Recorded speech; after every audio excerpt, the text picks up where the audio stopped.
Chauncey, a Lancaster teen behind bars tonight. The 17-year-old is accused in hundreds of so-called swatting cases across the country. The Fed saying he may be one of the most active and dangerous swatting suspect, in fact, in U.S. history. This teen holds the record for 375 swatting calls, and he's about to do 4 years in prison. Let's talk about it.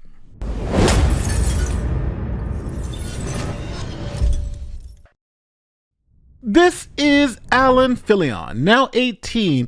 He's from Lancaster, California, and he's known as the, quote, serial swatter. So what exactly is swatting? Well, swatting is defined as the action or practice of making a prank call to emergency services in an attempt to bring about the dispatch of a large number of armed police officers to a particular address. Now, back in August 2022, Filon began making swatting calls at the age of 16. I'm going to commit a mass shooting in the name of Satan. Now, Filon started making crazy amount of calls. He became addicted to swatting, and he targeted anything: churches, schools, individuals. He didn't care. But after a year of making these swatting calls, he decided to turn the swatting into a business venture. He called it swatter-for-hire and advertised his services of mass disruption on social media platforms. The suspect was also selling swatting services: $40 for a gas leak, $75 for a bomb threat or mass shooting. Fake threats that tax law enforcement resources and put real lives in danger. In his post, he claimed that when he swatted someone, he usually got the police to drag the victim and their families out of the house, cuff them, and search the house for dead bodies. And he was an equal opportunity swatter. Religious institutions, high schools, colleges, universities, government offices, it did not matter. In October 2022, he called a high school in Washington, threatened to commit a mass shooting. In May 2023, he called the HBCU, Historical Black College, and claimed that there were pipe bombs planted along the school. Here's one of the swatting calls he made to a local mosque. I'm going to commit a mass shooting in the name of Satan. Allahu Akbar. Allahu Akbar. He's allegedly targeted Washington State, Texas, Florida, and Maryland at times, including hate messages denigrating race, religion, and sexual orientation aimed at mosques and historically black colleges and universities. Court documents even point to Filon swatting FBI facilities and say he was likely to threaten senators and the Supreme Court. Now, the FBI, Secret Service, and local law enforcement started putting their heads together to figure out who was making all of these swatting calls. Now, Filon was using multiple accounts to do his dirty work, as it shows here in the court documents. Now, Filon used these aliases to claim responsibility for his numerous swatting attacks. And he was also using those same names as usernames to various accounts on social media, like for Telegram, YouTube, and Discord. Now, the big break in the case happened when a private investigator by the name of Brad Dennis infiltrated one of the swatting groups on Telegram and Discord. Now, Dennis was able to get into Filon's online circles and uncovered critical information, including his IP address and several usernames. Now, that information was shared with the FBI, which led to subpoenas issued to Discord and Google. The data obtained from the subpoenas confirmed that the same individual was accessing multiple accounts from a residential IP address in Lancaster, California. Now, with the evidence back from the subpoena, that led to probable cause that allowed the FBI to execute a search warrant on Filon's residence, seizing electronic devices which contained evidence that linked him to many of the swatting incidents. And this led to his arrest on January 18, 2024. Chauncey, a Lancaster teen behind bars tonight. The 17-year-old is accused in hundreds of so-called swatting cases across the country. The Fed saying he may be one of the most active and dangerous swatting suspect, in fact, in U.S. history.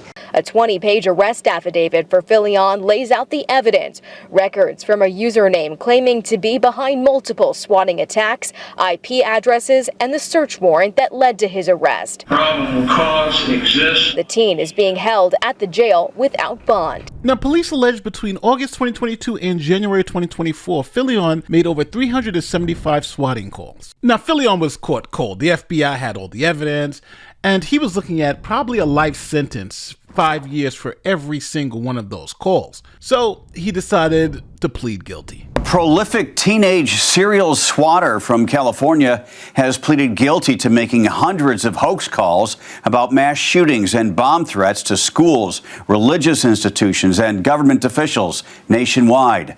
The Department of Justice says 18-year-old Allan Filon pleaded guilty yesterday to 4 counts of making interstate threats. He faces up to 20 years in prison, as each charge carries a 5-year maximum sentence. Now remember, when he started this swatting situation, he was only 16. So they charged him as an adult. But the judge took some leniency on him. He was only 16. He was being a dumb kid. So he got 4 years in prison when he was sentenced eventually after pleading guilty to those 4 counts. A California teenager who pleaded guilty to placing 375 swatting calls across the U.S.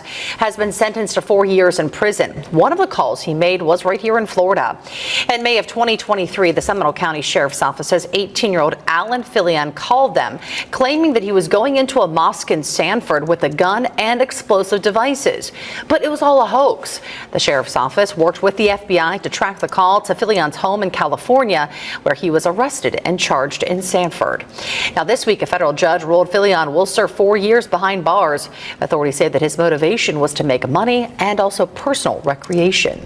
Now, in doing research for this video, I was shocked that this serial swatter had actually targeted some YouTubers who I know personally. For instance, Jeremy from The Quartering. I've been on live streams with him, and he was a victim of this swatter. And Tim Pool, who I think everyone knows, was also a victim of this swatter. Check it out. For the world's most prolific swatter, the man that took money in exchange to terrorize my family, my wife, people like Tim Pool, I believe Mr. Medicare, and as many as 400 people.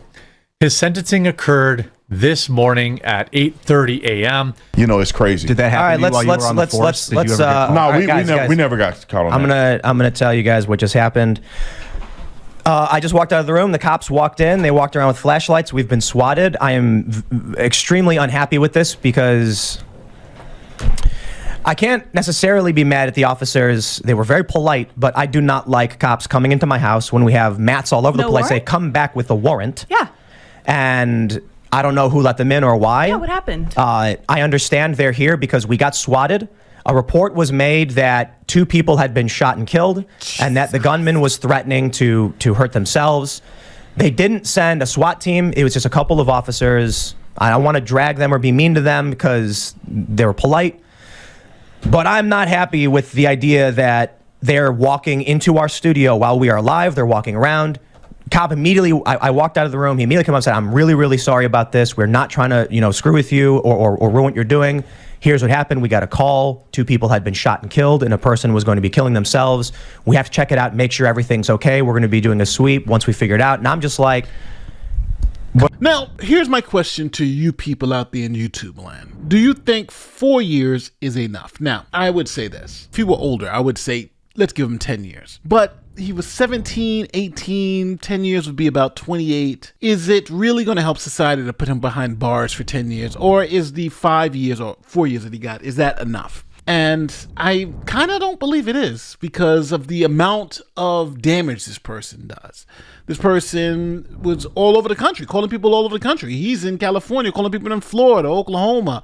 Tim Pool's in West Virginia. So this person was a menace nationwide. And I think you make an example out of somebody like that. But I might be too hard on this particular guy. If it was me, I would think I would have been giving him 10 years. But let me know how you feel in the comment section. Tell me, Nate, hey, you're being too hard on this kid. Kids do stupid things, but I don't think you do them 375 times. And I don't think you do it for pay. But hey, I've been wrong before. Don't forget, like, share, subscribe to like great YouTube stuff. My name is Nate the Lawyer, and I'm going to see you in the next one. Peace.